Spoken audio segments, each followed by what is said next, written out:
दोस्तों एक बड़ा सवाल हाल ही में उठाया जा रहा है कि अगर चाइना के साथ भारत की लड़ाई होती है और ऐसे में भारत अपना S-400 वहां पर डिप्लॉय करता है तो भारत को फायदा नहीं मिलने वाला। लेकिन इतना महंगा एयर डिफेंस खरीदने के बावजूद भी ये LAC पर कारगर क्यों नहीं है, इस बारे में हम जानेंगे। साथ ही दोस्तों ये भी जानेंगे कि DRDO ने इसके लिए क्या तैयारी करके रखी हुई है। सबसे पहले ये जानते हैं कि आखिर S-400 LAC पर प्रभावी क्यों नहीं है। बात पहाड़ों की आती है और ऐसे में दुनिया का कोई भी एयर डिफेंस सिस्टम पहाड़ों पर पूरी तरीके से प्रभावी नहीं होता है। आजकल के जो फाइटर जेट्स हैं वो काफी फुर्तीले होते हैं, वे घाटियों में दो पहाड़ों के बीच तेजी से मुड़ सकते हैं।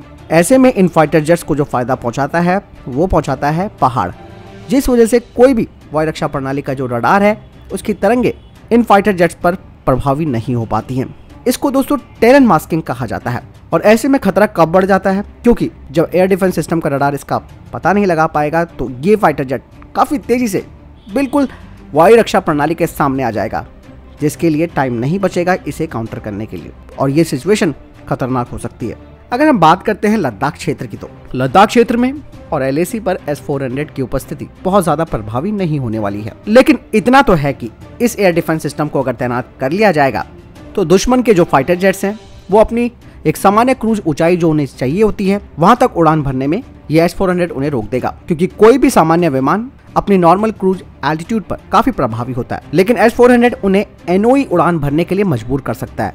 NOE का मतलब होता है नैप ऑफ द अर्थ, और ये दुश्मन के लिए एक चुनौतीपूर्ण कार्य होगा। और ऐसे में दुश्मन के पास अगर कोई अनुभवी पायलट या फिर कुशल पायलट नहीं है तो उसे NOE यानी कि नैप ऑफ द अर्थ में उड़ान भरने में बेहद गंभीर चुनौती मिलेगी, क्योंकि दोस्तों पहाड़ों के बीच नैप ऑफ द अर्थ में उड़ान भरने के लिए जो फाइटर जेट है उसको रात में कम विजिबिलिटी की वजह से दिक्कतें आ सकती हैं। इसके अलावा दुश्मन का विमान जब अपनी क्रूज ऊंचाई से नीचे उड़ेगा तो एयर ड्रैग के कारण उनकी सीमा काफी कम हो जाती है।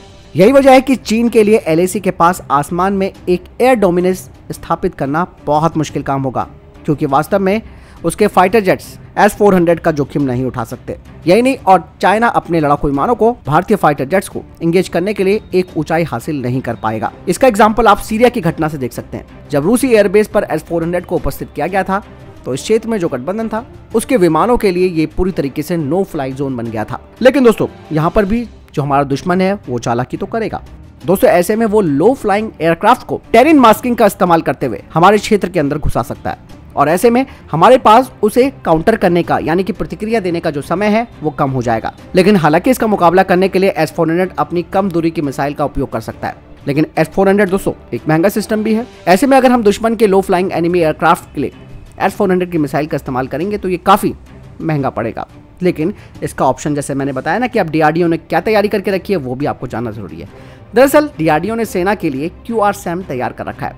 QRSAM यानी कि quick reaction surface to air missile. बता दें कि इसे कश्मीर और लद्दाख क्षेत्र में पहाड़ों के लिए सबसे प्रभावी वायु रक्षा प्रणाली माना जाता है। QRSAM fully automated command and control system के साथ है, जो कि रिएक्शन टाइम को यानी कि प्रतिक्रिया का जो समय होता है उसे कम कर देती है, और ये दुश्मन के आने वाले विमानों का तुरंत पता लगा सकती है। और 30 किलोमीटर की रेंज के अंदर इसकी मैक 4.7 वाली मिसाइल दुश्मन के एयरक्राफ्ट को इंगेज कर सकती है और उन्हें तबाह भी कर सकती है। और QRSAM को जून 2020 में ही भारत ने लद्दाख में तैनात कर दिया था, और इसीलिए भारत को किसी भी चीनी हवाई खतरे का मुकाबला करने के लिए एक लेयर्ड और टियर्ड सिस्टम की जरूरत है। हालांकि भारत इस तरीके की प्रणालियों पर काम भी कर रहा है और कुछ को तैयार कर चुका है। ऐसे में दोस्तों जो S-400 है ऑपरेशनल तो हो जाएगा, लेकिन इसके अलावा भारत पहाड़ी लड़ाई लड़ने के लिए स्पाइडर वायु रक्षा प्रणाली को वहां पर लगाएगा। वहीं Akash surface to air missile system इसे भी LAC पर डिप्लॉय किया गया है। वहीं आकाश S/NG अभी तैयार हो रही है।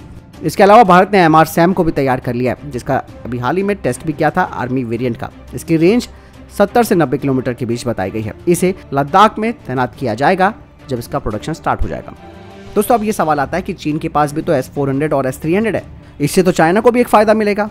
लेकिन दोस्तों ये तो है कि चाइना को फायदा जरूर मिलेगा, लेकिन यही नहीं, इसके अलावा चीन ने भी एयर टैक्टिक्स और एंटी रेडिएशन मिसाइल्स को भी तैयार कर रखा है अपने दुश्मनों के खिलाफ। और चीन तो करीबन 2 साल पहले ही S-400 मिसाइल डिफेंस सिस्टम को खरीद चुका है। वहीं भारत ने S-400 सिस्टम को खरीदने में करीबन 20 साल की देरी की है, और इस सौदे के बारे में चर्चा अटल बिहारी वाजपेयी जी के शासनकाल में शुरू हुई थी। और चीन के द्वारा खरीदे गए S-400 का भारत के पास इसका कोई फायदा नहीं है। लेकिन इतना तो है कि चीन के पास 400 किलोमीटर वाली लंबी दूरी के S-400 की इंटरसेप्टर मिसाइलें नहीं है, जबकि भारत को 400 किलोमीटर वाली जो मिसाइल है वो S-400 के साथ दी जा रही है। तो ऐसे में कुल मिलाकर ये कहा जा सकता है कि भारत के जो स्वदेशी सिस्टम्स है वो ज़्यादा प्रभावी होंगे रादर देन S-400 के, और ये कॉस्ट इफेक्टिव भी होंगे, यानी कि लागत प्रभावी भी।